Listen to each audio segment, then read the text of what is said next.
If he's turning the ball over, then they will turn it over to Dylan Gabriel. And I don't think the leash is extraordinarily long because they love Dylan Gabriel. They really, really love this young man, and they want to see what they have in him. And I think that if it becomes apparent that Joe is not necessarily going to take them to the playoffs at some point, then I think they will turn The it over. Cleveland Browns just dropped a bombshell that nobody saw coming.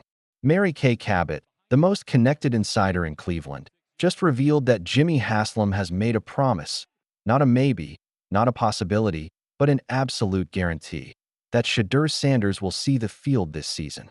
Can you walk me through the decision here? What do you got for me? Well, it wasn't all that difficult considering they don't want to play 40-year-old Joe Flacco, even though he's the only quarterback in this competition who has not missed a rep, a snap, a drill because of some soreness or injury, ironically enough. And then you've got Kenny Pickett and Dylan Gabriel both dealing with hamstring injuries. So it was almost an attrition thing. And then also Tyler Huntley joined the team just yesterday. So Shedeur it is, and he will be starting against the Panthers tomorrow. But here's where it gets crazy. The way she said it, the pressure she's putting on the organization, and the timeline she's hinting it might shock you. This isn't just about giving a rookie some garbage time. This could completely change everything we thought we knew about the Browns' 2025 plans. So I just think that they're going to hold to that, and they're going to see what they have heading into this 2026 draft. Let me ask this. Hypothetically, if Joe Flacco is playing good football, they're on the teeter of the playoffs, is that the best case or worst case scenario for the Browns if they don't get a chance to see any of the two young guys?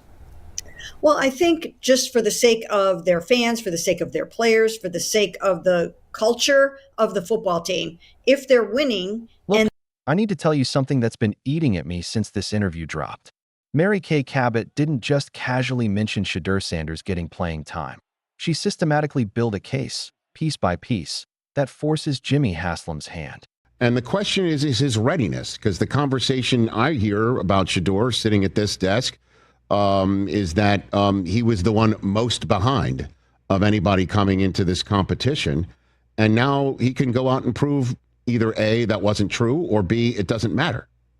Mary? Well, I think the thing about Shedeur is that he's a gamer, and I think he's going to go out in this game, and I think he's going to perform well like he did in college. I think that when the lights come on, he's at his best. He even basically said that when we talked to him the other day. That and if you've been following the Browns like I have, you know Kay doesn't just throw stuff out there for clicks.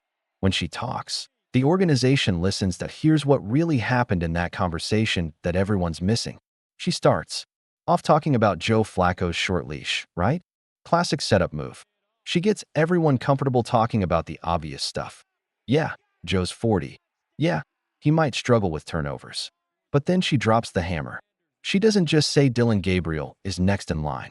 She specifically mentions that they would also like to see some of Shedeur Sanders this year, and backs it up with direct quotes from Jimmy Haslam himself. But here's the thing that's got me fired up. This isn't just reporting. This is strategy. Kay has been methodically building pressure around Shedeur Sanders for months, and it's finally paying off. Remember back in June when she cornered Shedeur about his father's health issues? Everyone criticized her for crossing the line, but look what happened. She established herself as the reporter who will ask the tough questions, who won't back down, who will hold this organization accountable. Now she's using that same relentless approach on the quarterback situation, and Jimmy Haslam just blinked.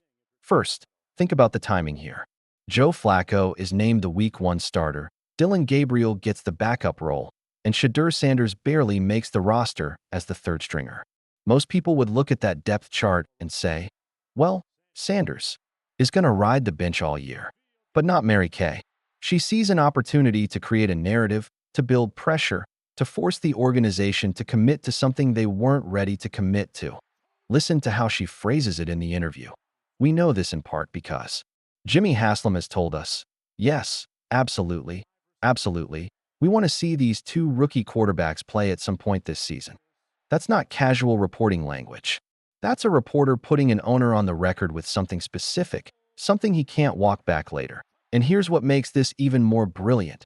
She's not just pressure. So behind the scenes, Very cool. as a human being, he's doing a phenomenal job that way. And then he's working really hard. He's got a tremendous work ethic, and he's working really hard to pick up the things that he needs to. And that's all the pre-snap stuff. He's got to figure out how to call the play in the huddle, how to work on the protections and the motions and all of those things that happen pre-snap. Post-snap, he's doing great. I mean, he's got a really nice ball. He's got a really nice arm. He puts nice touch on it. He's very, very accurate. And I think he's earning more reps. I think they have to be really, really happy with what they're seeing with him. Pressuring them to play Sanders. She's creating a ticking clock. Every game that Joe Flacco struggles, every interception he throws, every time the Browns look like they're going nowhere, Mary Kay's words are going to be echoing in Jimmy Haslam's head. You promised. You said absolutely. When are you going to deliver? But wait, because it gets deeper than that. Recent reports from other sources confirm that Mary Kay's been building this pressure campaign for weeks. Just last month, she went on record challenging Shedeur directly, telling him to prove his legendary label. She's been comparing him to established quarterbacks, questioning whether he's ready, essentially daring the organization to either put up or shut up. The most fascinating part, she's doing this while Jimmy Haslam is publicly trying to dial back expectations. In his July press conference, Haslam specifically said quarterback development is a multiple-year process and that they wouldn't panic. But Mary Kay just got him to commit to playing both rookies at some point this season. That's not a multiple-year timeline. That's pressure working in real time. Here's what you need to understand about the Browns organization. They're terrified of their own fan base. Right now, this is a team that's burned through quarterbacks like nobody's business. Baker Mayfield, Johnny Manziel, Brandon Whedon, the list goes on and on. The fans are tired of waiting, tired of promises, tired of development projects that never develop. Mary Kay knows this. She understands the pressure cooker that is Cleveland football, and she's using it like a weapon. When she gets Jimmy Haslam to promise playing time for both rookies, she's not just reporting news. She's creating a contract with the fan base. Now, if Shedeur doesn't play, it's not just a coaching decision. It's a broken promise from the owner himself. And let's talk about Shedeur for a minute, because this kid is getting caught in the middle of something way bigger than football. His preseason was complicated. Started strong against Carolina with 2 touchdown passes, looked like he belonged. But then that disaster against the Rams where he barely completed half his passes and took 5 sacks. The coaching staff pulled him from the final drive, and you could see the frustration on his face. But here's what Mary Kay understands that a lot of people don't. Preseason performance doesn't matter when you've got this kind of narrative momentum behind you. Shedeur Sanders isn't just another 5th-round pick trying to make a roster. He's Deion Sanders' son.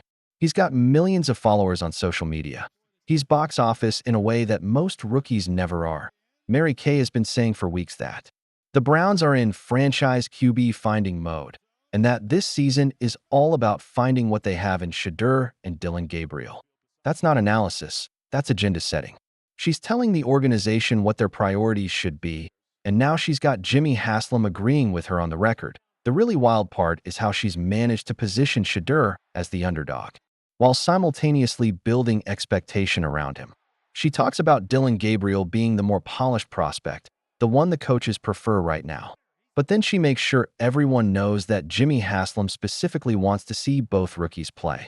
She's created a situation where not playing Shedeur becomes a story about ownership versus coaching staff. Recent reports suggest there's already tension in the building about this. NFL Network's Albert Breer mentioned that the Browns would feel more comfortable putting Dillon Gabriel in a game than Shedeur Sanders. But that was before Mary Kay got Jimmy Haslam to make his promise. Now it doesn't matter what the coaches prefer. The owner has spoken, and here's where it gets really interesting for Shedeur specifically. Mary Kay has essentially created a no-lose situation for him. If he plays well when he gets his chance, she was right to push for his playing time. If he struggles, well, he's a rookie who was thrown into a difficult situation before he was ready. Either way, the narrative stays positive for Sanders while putting pressure on the organization. Think about the psychological warfare happening here. Every time Joe Flacco throws an interception, Mary Kay's words are going to be in everyone's head. Every time the Browns struggle on offense, someone's going to remember that the owner promised to see what they have in their young quarterbacks. She's created a constant drumbeat of expectation that's going to be impossible to ignore. But here's what really shows you how brilliant Mary Kay's approach has been. She didn't just pressure them about Shedeur in isolation. She tied him to Dylan, Gabriel, making it about both rookies. That way she can't be accused of just being a Sanders stan or having some agenda around Dion's son. She's positioned herself as someone who wants to see the organization develop all their young talent. The timing couldn't be more perfect either. Joe Flacco is 40 years old, coming off a season where he threw 9 turnovers in his last 4 starts with Indianapolis. Dylan Gabriel, while more polished, is still an untested rookie. The Browns' schedule starts brutal with games against playoff caliber teams. If they start 0-3 or 1-2, the calls for change are going to be deafening. Mary Kay has essentially preloaded the narrative. When that moment comes, and it probably will come, she's going to be there reminding everyone about Jimmy Haslam's promise. She's going to be asking why they're not giving these young guys a chance when the owner himself said they would see the field this season. Recent developments make this even more compelling. Kenny Pickett just got traded to Las Vegas, which means the Browns are fully committed to their current quarterback room. There's no veteran insurance policy behind Joe Flacco except for 2 rookies. Mary Kay has maneuvered them into a position where they almost have to play Sanders and Gabriel at some point. And let's be honest about what this really means for Shedeur. This is probably the best thing that could have happened to his NFL career. At this point, his preseason wasn't great. There were legitimate questions about whether he was ready for regular season action. But Mary Kay has created external pressure that protects him from being buried on the depth chart. The Browns can't just forget about Sanders now. Every week they don't play him becomes a story. Every time he makes a good throw in practice, it becomes ammunition for why he should be on the field. Mary Kay has essentially made Shedeur Sanders bulletproof in terms of organizational politics. But here's the craziest part. This might actually work out perfectly for everyone involved. The Browns get to evaluate their young talent in real game situations. Shedeur gets a chance to prove himself without the pressure of being the immediate starter. And Mary Kay gets to be right about everything while establishing herself as the person who can make things happen in Cleveland. The broader implications are huge too. If this strategy works, you can bet other beat reporters around the league are going to start taking notes. Mary Kay just showed how to use organizational pressure, fan expectations, and strategic questioning to influence personnel decisions at the highest level. Looking at the recent reports, there are already whispers that the Browns might draft another quarterback next year. Norris Sellers from South Carolina is being mocked to Cleveland with a high pick. But if Mary Kay's strategy works and Shedeur shows something when he gets his chance, that entire narrative changes. Here's what I think happens next. Joe Flacco struggles early, and he probably will, because he's 40 and playing behind an offensive line that's had injury issues. The Browns probably start 1-3 or 0-4 because their early schedule is absolutely brutal. The pressure builds to make a change. Normally, that change would be to Dylan Gabriel as the more polished rookie. But Mary Kay has created a parallel narrative around Shedeur that makes him equally viable. When that moment comes, Jimmy Haslam is going to remember his promise. He's going to remember that he went on record saying both rookies would play this season. And here's the beautiful part for Shedeur. He doesn't have to be perfect when he gets his chance. The expectations have been managed perfectly. Everyone knows he's raw. Everyone knows he needs development, but he also carries the Sanders name and the natural charisma that comes with it. If he shows even flashes of competence, the narrative will be about his potential rather than his mistakes. Mary Kay has essentially created a win-win scenario for Sanders. If he plays well, she was right to push for his playing time. If he struggles, it's because the organization wasn't patient enough with his development. Either way, the pressure stays on the Browns rather than on the rookie quarterback. The genius of this whole thing is that it's wrapped in the language of legitimate reporting. Mary Kay didn't editorialize or speculate. She reported what Jimmy Haslam told her directly. But the way she presented that information, the context she provided, the pressure she created, that's masterclass journalism meets strategic influence. So here's my prediction. Shedeur Sanders will play meaningful snaps this season, probably sooner than anyone expected. Not because he's necessarily earned it on the field, but because Mary Kay Cabot has made it politically impossible for the Browns to keep him on the bench indefinitely. And honestly, good for her. Good for Shedeur. And maybe, just maybe, good for the Browns too. Because this organization has been stuck in neutral for way too long, and sometimes you need someone from the outside to force your hand. The question now isn't whether Shedeur Sanders will play this season. Jimmy Haslam already promised he would. The question is when and how Mary Kay's strategic pressure campaign will shape what happens next in Cleveland. What do you think? Did Mary Kay Cabot just pull off the most brilliant piece of sports journalism manipulation we've seen in years? Is Shedeur Sanders about to get his shot earlier than anyone expected? Let me know in the comments below, and don't forget to subscribe because this story is just getting started. The Cleveland Browns quarterback drama is about to get a whole lot more interesting, and we're going to be here for all of it.